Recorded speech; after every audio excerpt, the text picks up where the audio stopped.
الذي قال في القرآن المجيد: أطيعوا الله ورسوله وصلوا وسلموا على النبي الأمي الذي قال عنه ربه: لقد كان لكم في رسول الله أسوة حسنة.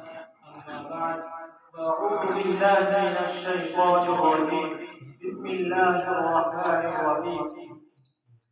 يا أيها الذين آمنوا أطيعوا الله وأطيعوا الرسول وأولي الأمر منكم، فإن تنازعتم في شيء فردوه إلى الله والرسول إن كنتم تؤمنون بالله واليوم الآخر، ذلك خير وأحسن تأويلا.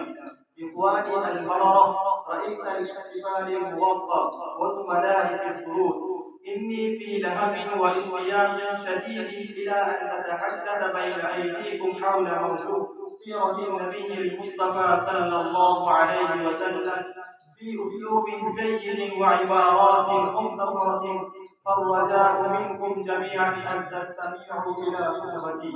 إخواني في الله، إن النبي محمدا صلى الله عليه وسلم ابتعثه الله القادر المقتدر إلى العالم بأسره بهدف أن ينجئ الناس المغضوب عليهم والضالين إلى الطريق المستقيم، ويهديهم إلى دين الرحمة الدين الحنيف.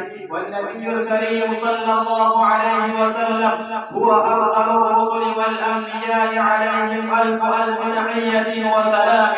تولد نبينا وحبيبنا محمد صلى الله عليه وسلم في مكة المكرمة الواقعة بالحجاز في سنة 570 بعد المسيح، وكان والداه ينتسبان إلى بني هاشم من قبيلة قريش، وهي أفضل قبائل العرب في الموطن والمسكن، في المأكل والمشرب، في الرؤية والفكرة. ارتحل والده عبد الله بن عبد المطلب في ذمة الرحمن، والنبي صلى الله عليه وسلم كان في بطن أمه الحنون آمنة بنت وهب.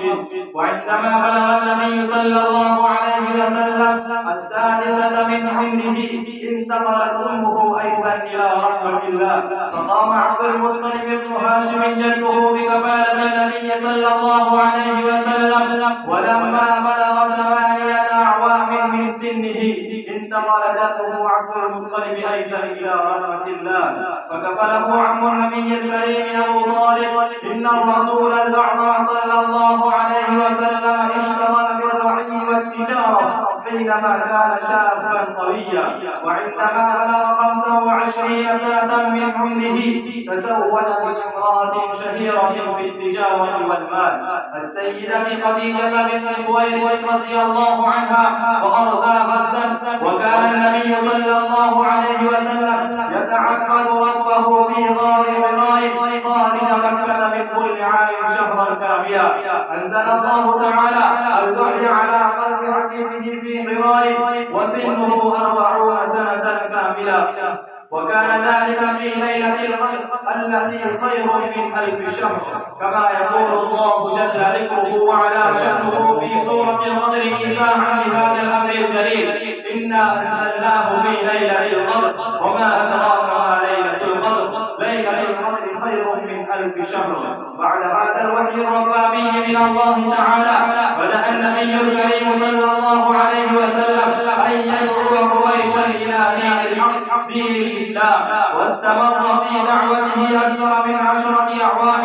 ولكن حينما كثرت الفجار والكفار واشتد تعذيبهم هجر النبي صلى الله عليه وسلم مع من معه نحوه من الصحابة الكرام إلى أرض المدينة المقدسة، وكان هذا في سنة 622 ميلادية.